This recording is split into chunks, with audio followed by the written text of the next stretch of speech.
Well, days after the Westgate attack, the business community here was very concerned about the future.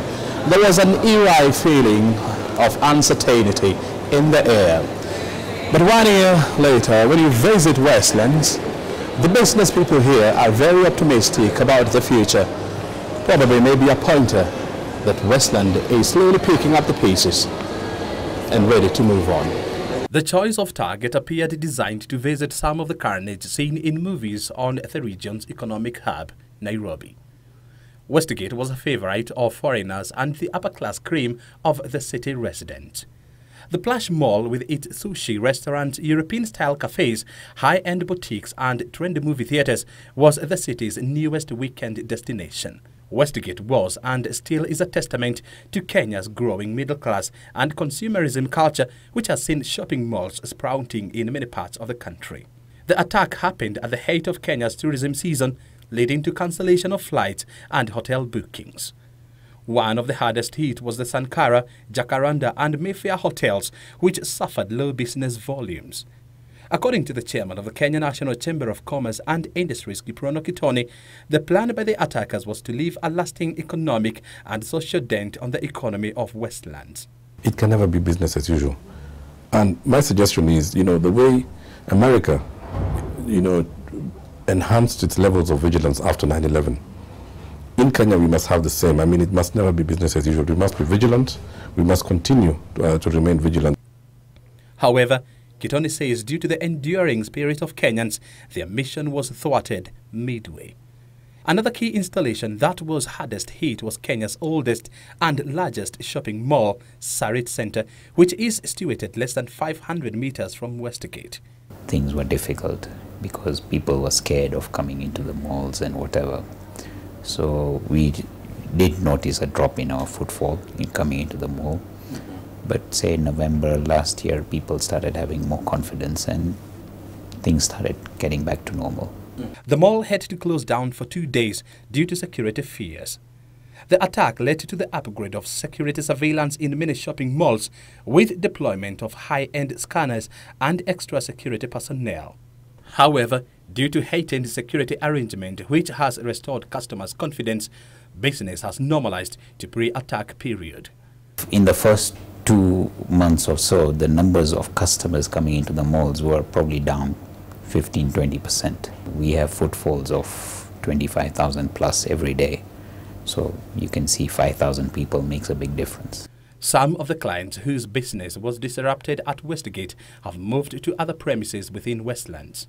The attack is estimated to have cost the Kenyan economy 10 billion shillings, out of which 4 billion shillings was related to businesses hosted in the mall.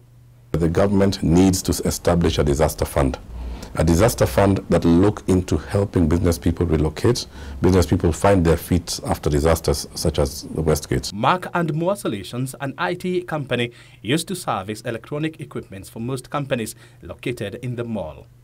With the attack, the unexpected happened. Westgate was really it was the epicenter of Westlands. And most of the tourists and people who are coming to do shopping, they were also coming to partake some of the items around the area. So we lost it because once they are not coming, it means that we are not getting that traffic. Today, the company has been forced to curtail its expansion plan due to business recession, which has gone down by about 30%. Sarit Center, which was planning to start the construction of her third phase this year, was also forced to slow down the expansion to review security measures. But luckily, the situation is fast stabilizing, and today the mall has been forced to construct temporary structures at the mall to accommodate some clients who operated from Westgate. The traffic that moved out from Westgate is now trying to go there. Although most of the malls reported almost only 20% of customers coming to see, so which spreads out to other businesses as well.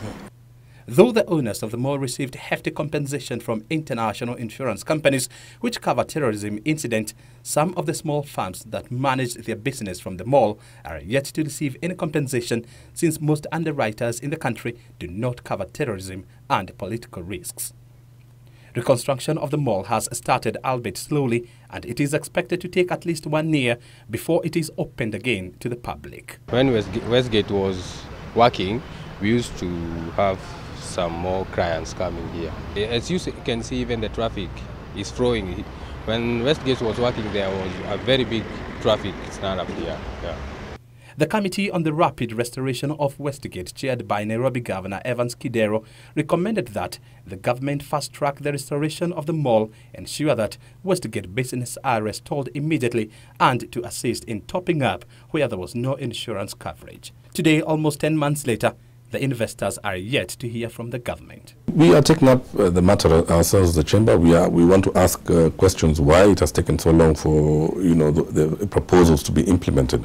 And more importantly and fundamentally, the building itself remains closed to business.